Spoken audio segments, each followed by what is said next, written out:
एक सुशिली नावाची मुलगी, तिने ब्युटी पार्लर टाकला होता. ब्युटी पार्लरमध्ये ती मुलींचा आणि बायकांचं मेकअप करत होती. आज एक वयस्कर बाई ब्युटी पार्लरसाठी आली आणि ती खुर्चीवर बसली आणि सुशिलाला म्हणले, ब्युटी पार्लर कर. माझं 38 वय होतं आणि ती ब्युटी पार्लरसाठी आज येथे आली होती. तिला दुसरे लग्न करणार होतो म्हणून तिने ब्युटी पार्लरमध्ये आली. तिचं नाव होतं सारिका. ही एक 38 वर्षाची बाई होती. ती आता दुसरं लग्न करणार होतं म्हणून ती तशी लागले ब्युटी पार्लरमध्ये येते. सुशिला ब्युटी पार्लरमध्ये असताना ती ब्युटी पार्लरमध्ये ती सारिकाचं मेकअप करते. मेकअप करत असताना तिला म्हणते, का ग सुशिला, तू अजून लग्न केलं नाही? मग सुशिला म्हणते, माझा मनासारखं भेटला नाही म्हणून मी लग्न नाही केलं. सुशिला म्हणते, तुम्ही का लग्न करत नाही? अगं वेडे, सुशिला येथे मेकअप करण्यासाठी का आले? माझे दुसरे लग्न आहे आणि तो पण मुलगा चांगला आहे. त्याचं वय 35 वर्ष आहे. माझं वय 38 वर्ष आहे. त्यामुळे आम्ही एकमेकांना पसंत करतो. त्यामुळे आज मी येथे ब्युटी पार्लरला करण्यासाठी आली आहे. सुशिलाने सारिकाचं मी पण इतकं केलं भारी की ते सारिका तर 18 वर्षाची दिसत होती. मेकअप झाल्यानंतर सारिका तिथून घरी गेली आणि लग्न मंडपामध्ये बसली. सर्व लोक पाहत असतील, आपला मुलगा 35 वर्षाचा आणि मुलगी 18 वर्षाची, असं कसं शक्य होणार आहे हे लोकांना कळत नव्हतं. समोरील व्यक्ती 18 वर्षाची म्हणत होते. आज सारिका खूप सुंदर दिसत होती आणि लग्न झालं त्यानंतर सुशिला करत असते. आज तर तिची प्रकाश नावाचा मुलगी म्हणून येतो आणि मेकअप करतो. सुशिला जबरदस्त मेकअप करते आणि ते पण मुलीसारखा दिसतो. अचानक त्याला स्पर्श झाल्यामुळे वेगळे होते. त्यामुळे सुशिला त्याला ओळखते की तू तर प्रकाश आहे आणि तू काय करतो ब्युटी पार्लरमध्ये? कोणी नव्हतं म्हणून सुशिला म्हणते, त्यांना प्रकाश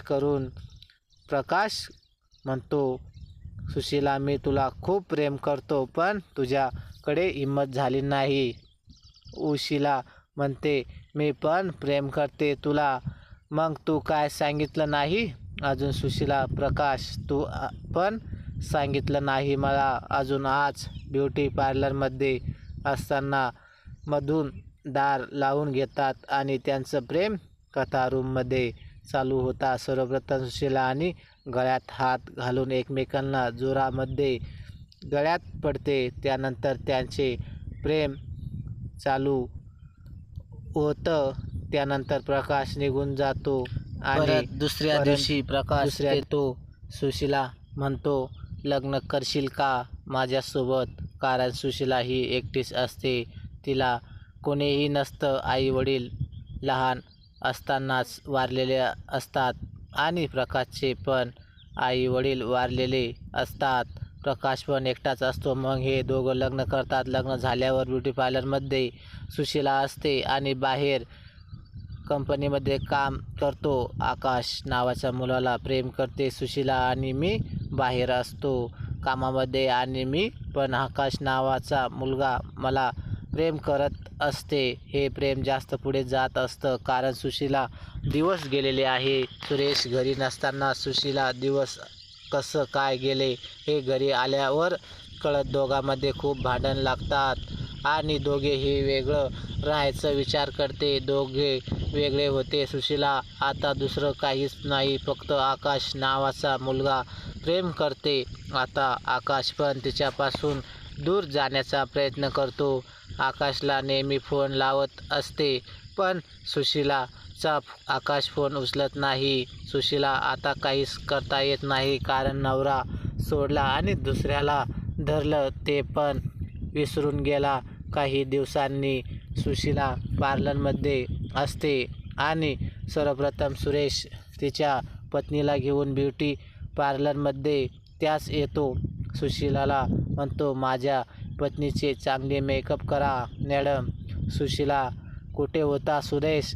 इतक्या दिवसांनी तुझं बाळ माझ्या पोटात आहे आणि मला सोडून तू दुसऱ्या संग लग्न केलं. आता सगळं झालं असतं तिथे नवीन लग्न होऊन ब्युटी पार्लर करण्यासाठी आलेली असते सूर्याची पत्नी. तर आता विचित्र प्रश्नामध्ये पडते.